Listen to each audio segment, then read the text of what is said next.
नमस्कार, स्वागत है आपका बोलता है हिमाचल पर। आज है 4 दिसंबर 2022 और हिमाचल प्रदेश की आज की सबसे बड़ी खबरें हम आपके लिए लेकर आए हैं।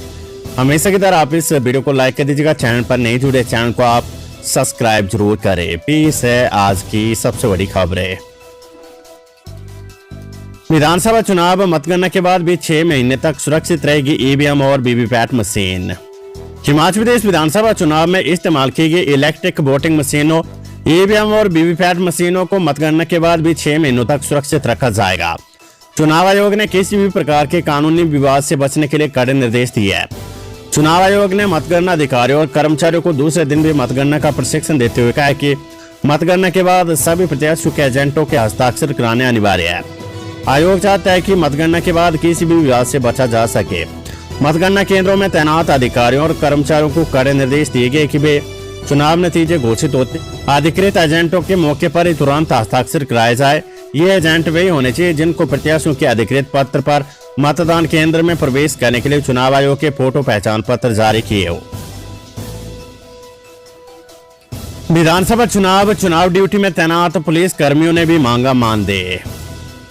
राज्य विधानसभा चुनाव 2022 में चुनाव ड्यूटी में तैनात पुलिस कर्मियों ने भी चुनाव आयोग से मानदेय देने का मामला उठाया है। इस संबंध में पुलिस कर्मचारियों ने पुलिस प्रमुख से लिखित तौर पर कहा है कि यह मामला चुनाव आयोग से उठाया जाए। पत्र में कहा गया है कि जिस तरीके से अन्य अधिकारियों और कर्मचारियों को विधानसभा चुनाव के दौरान तय मानदेय देने की व्यवस्था की गई है, उसी तर्ज पर पुलिस अधिकारियों और कर्मचारियों को भी मानदेय दिया जाए। हिमाचल पुलिस भर्ती पेपर लीक मामले में कसा सीबीआई का शिकंजा। 6 महीने बाद चंडीगढ़ में 5 आरोपियों पर एफआईआर। हिमाचल पुलिस कांस्टेबल भर्ती पेपर लीक मामला फिर से चर्चा में है।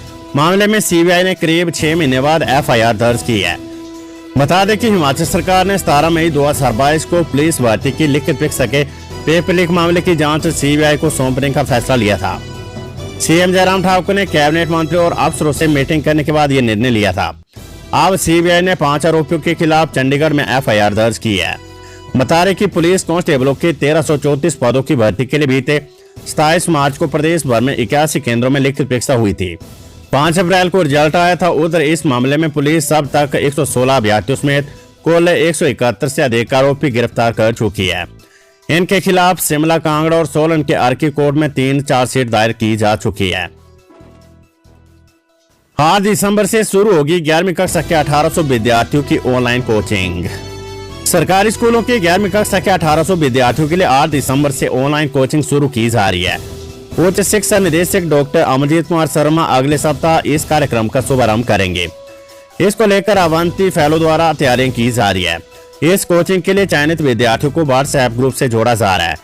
इसके अलावा स्कूलों में इस कार्यक्रम के संचालन के लिए नोडल अधिकारियों की नियुक्ति भी की जा रही है। कर्मचारी चयन आयोग हिमाचल में कला अध्यापक भर्ती का परीक्षा परिणाम घोषित। हिमाचल प्रदेश कर्मचारी चयन आयोग हमीरपुर ने पोस्ट को 980 कला अध्यापक ड्राइंग मास्टर के 314 पदों के लिए ली गई लिखित परीक्षा का परिणाम घोषित कर दिया है। कुल 6317 अभ्यर्थियों में से 971 अभ्यर्थियों ने परीक्षा पास की है। आयोग ने लिखित परीक्षा का आयोजन 8 अक्टूबर को किया था। 7502 अभ्यर्थियों को बुलावा पत्र जारी किए गए थे। कर्मचारी चयन आयोग के सचिव डॉक्टर जितेंद्र कंवर ने कहा कि कला अध्यापक की लिखित परीक्षा का परिणाम घोषित कर दिया गया है। अभ्यर्थी आयोग की वेबसाइट पर अपना परिणाम देख सकते हैं। कोर्ट के आदेश के बाद हरकत में आया रेणुका बांध प्रबंधन। 2 हफ्ते के भीतर होगा मुआवजे का भुगतान।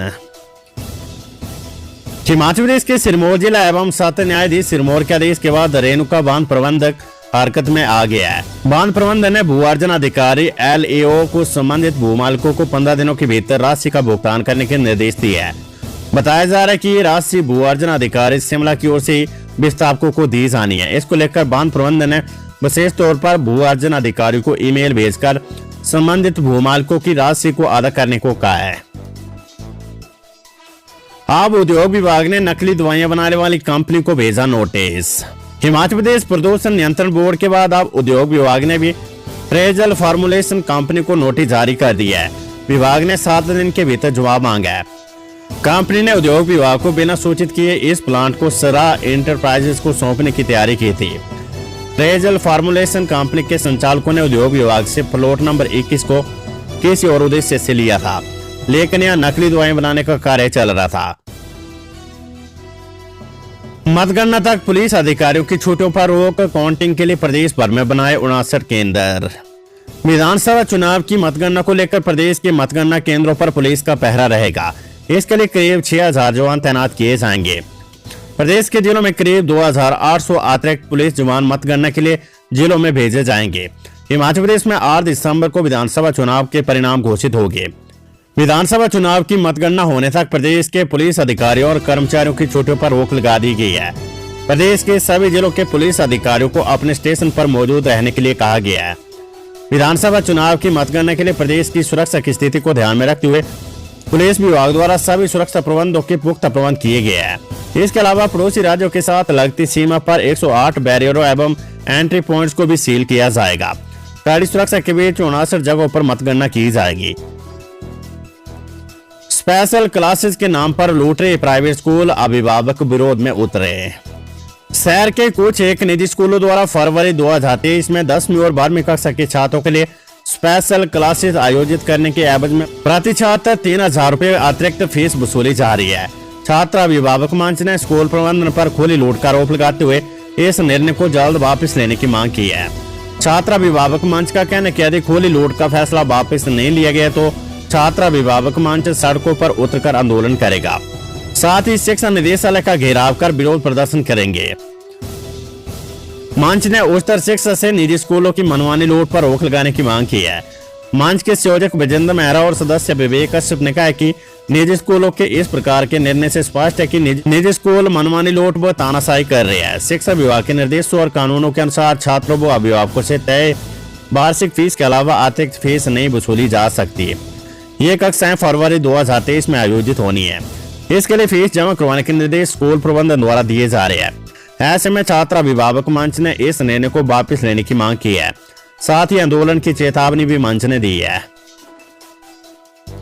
हिमाचल प्रदेश यूनिवर्सिटी ने छात्रों को डिग्री पूरी करने का दिया विशेष मौका, अधिसूचना जारी। हिमाचल प्रदेश विश्वविद्यालय HPU ने छात्रों को डिग्री पूरी करने के लिए विशेष मौका प्रदान किया है। ये मौका बीवोक वर्ष 2017 के छात्रों के लिए BP कोर्स 2014-15 से 2017-18 तक और BPEd कोर्स वर्ष 2008 से अब तक की डिग्री पूरी करने के लिए प्रदान किया गया है। बीते माह विश्वविद्यालय की कार्यकारी परिषद EC से मंजूरी मिलने के बाद इस संबंध में अधिसूचना जारी कर दी गई है। विशेष मौके के तहत परीक्षाएं देने के लिए फीस भी तय कर दी गई है। इसके तहत विद्यार्थी 5000 रुपए प्रति सेमेस्टर फीस देकर डिग्री पूरी करने के लिए परीक्षा दे सकेंगे। हिमाचल में हवाई उड़ानों का किराया और शेड्यूल तय। एलायंस एयर ने हिमाचल प्रदेश में हवाई उड़ानों का किराया और शेड्यूल तय कर दिया है। शिमला से कुल्लू और धर्मशाला के लिए 9 दिसंबर से नई फ्लाइट शुरू की जाएगी। शिमला से धर्मशाला के लिए सुबह 7:40 पर उड़ान होगी और 8:30 पर यह फ्लाइट धर्मशाला पहुंचेगी। इसी तरह धर्मशाला से सुबह 8:50 पर फ्लाइट होगी और 9:40 पर शिमला पहुंचेगी। वहीं शिमला से कुल्लू के लिए एलायंस एयर की उड़ान सुबह 7:40 पर होगी और 8:30 बजे वहां पहुंचेगा। वहीं कुल्लू से सुबह 8:50 पर वापसी की फ्लाइट होगी और 9:40 शिमला से इसका आगमन होगा। शिमला धर्मशाला के बीच सप्ताह में सोमवार, शुक्रवार और शनिवार को फ्लाइट होगी, जबकि शिमला कुल्लू के बीच मंगलवार, बुधवार, गुरुवार और रविवार को उड़ान होगी। किराया प्रति यात्री 5138 रुपए रहेगा। वहीं दिल्ली शिमला के बीच रोज फ्लाइट हो रही है। किराया 3362 रुपए प्रति यात्री निर्धारित किया गया है। दिल्ली से सुबह 6:10 पर विमान उड़ान भरेगा और 7:20 पर शिमला पहुंचेगा। इसके बाद शिमला से 10 बजे वापस जाएगा और 11:10 पर दिल्ली पहुंचेगा। बिजली का बिल देगा झटका, बोर्ड का 90 पैसे प्रति यूनिट बढ़ाने का प्रस्ताव। हिमाचल प्रदेश के लाखों उपभोक्ताओं को बिजली का बिल झटका दे सकता है। बिजली बोर्ड ने अप्रैल 2023 से बिजली दरें 90 पैसे प्रति यूनिट तक महंगी करने का प्रस्ताव तैयार किया है। घरेलू उपभोक्ताओं को प्रतिमाह 125 यूनिट तक निःशुल्क बिजली देने से बोर्ड का आर्थिक संतुलन गड़बड़ा गया है। इससे बोर्ड का राजस्व घाटा 275 करोड़ तक पहुंच गया है। प्रदेश में बीते 3 साल से बिजली की दरों में कोई बढ़ोतरी नहीं हुई है। बोर्ड को सरकार की ओर से हालांकि अनुदान के तौर पर इस वर्ष 750 करोड़ रुपए दिए गए हैं। इसके बावजूद बोर्ड को अपना खर्च पूरा करना मुश्किल हो गया है। प्रतिमाह करीब 180 करोड़ रुपए वेतन और पेंशन के लिए बोर्ड को चाहिए होते हैं। ऐसे में राज्य विद्युत नियामक आयोग में बोर्ड ने याचिका दायर कर अप्रैल 2023 से बिजली दरों में बढ़ोतरी करने की वकालत की है। काशकुंडी शैली से बना मकान जला, 50 लाख रुपए का नुकसान, 3 परिवारों के 19 सदस्य बेघर। हिमाचल प्रदेश के कुल्लू जिले के मनाली के उजी घाटी के बुरुआ गांव में एक घर में भड़की आग से लाखों की संपत्ति जलकर राख हो गई है। इस घटना में 3 परिवारों के 19 सदस्य बेघर हो गए। अग्निशमन विभाग की टीम ने स्थानीय लोगों की मदद से आग पर काबू पाया। आग इतनी भयंकर थी कि घर में रखा सामान भी नहीं बचाया जा सका। धर्मशाला के थातरी में खाई में गिरी थार, भजन की शूटिंग करने आई पंजाब की मॉडल की मौत। भजन की शूटिंग के लिए धर्मशाला आई पंजाब की मॉडल की थातरी में गाड़ी खाई में गिरने से मौत हो गई है। वहीं गाड़ी में सवार वीडियोग्राफर गंभीर रूप से घायल हो गया है। जोनल अस्पताल में प्राथमिक उपचार के बाद उसे टीएमसी रेफर किया गया है।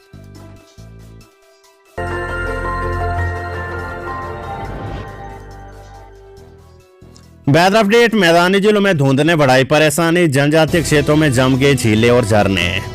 हिमाचल प्रदेश के मैदानी जिलों में धुंध ने लोगों की परेशानी बढ़ा दी है। विजिबिलिटी 50 मीटर से भी कम होने से वाहनों की आवाजाही प्रभावित हो रही है।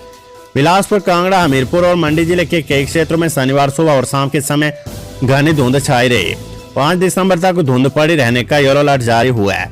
इस कारण इन क्षेत्रों में सुबह और शाम के समय मौसम में भी ठंडक बढ़ गई है। वहीं कई जनजातीय क्षेत्रों में गिरते तापमान के बीच पहाड़ियों से झरने, झीलों का पानी जम गया है। लाहौल स्पीति जिले के रसेल गांव के समीप झरना जमकर ठोस बर्फ में बदल गया है। प्रदेश के अन्य क्षेत्रों में 9 दिसंबर तक मौसम साफ बने रहने का पूर्वानुमान जताया गया है। शादी से लौट रहे लोगों की कार 200 मीटर खाई में गिरी, एक की मौत। चौपाल उपमंडल की तहसील कुपवी के धारचंदा में एक सड़क दुर्घटना में एक व्यक्ति की मौत हो गई, जबकि 4 लोग घायल हो गए हैं। मिली जानकारी के मुताबिक सभी लोग तहसील कुपवी के गांव बाग में एक विवाह समारोह में शिरकत करके वापस अपने घर धारचंदा आ रहे थे। धारचंदा पहुंचने से पहले गाड़ी धारकैंची के पास अनियंत्रित होकर करीब 200 फुट गहरी खाई में जा गिरी। कार में एक ही गांव के 5 लोग सवार थे। टोटू में लाखों के आभूषण चोरी मामले में ट्योग से 2 आरोपी गिरफ्तार। शिमला जिले के उपनगर टोटू में एक ही घर से लाखों के आभूषण चोरी मामले में पुलिस ने 2 आरोपियों को गिरफ्तार किया है।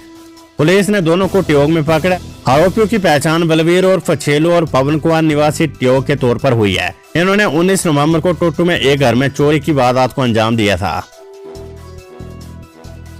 भगवान के गढ़ा का हनुमान मंदिर का शीशा तोड़ पैसे उड़ा ले गए चोर, वारदात सीसीटीवी कैमरे में कैद। सोलन के देवघाट में कांग्रेस भवन के समीप शनिवार सुबह चोर ने हनुमान मंदिर का शीशा तोड़कर चारत पर हाथ साफ कर लिया। स्थानीय निवासी राजेंद्र गर्ग ने बताया कि उन्होंने पुलिस में शिकायत दर्ज करवाई है।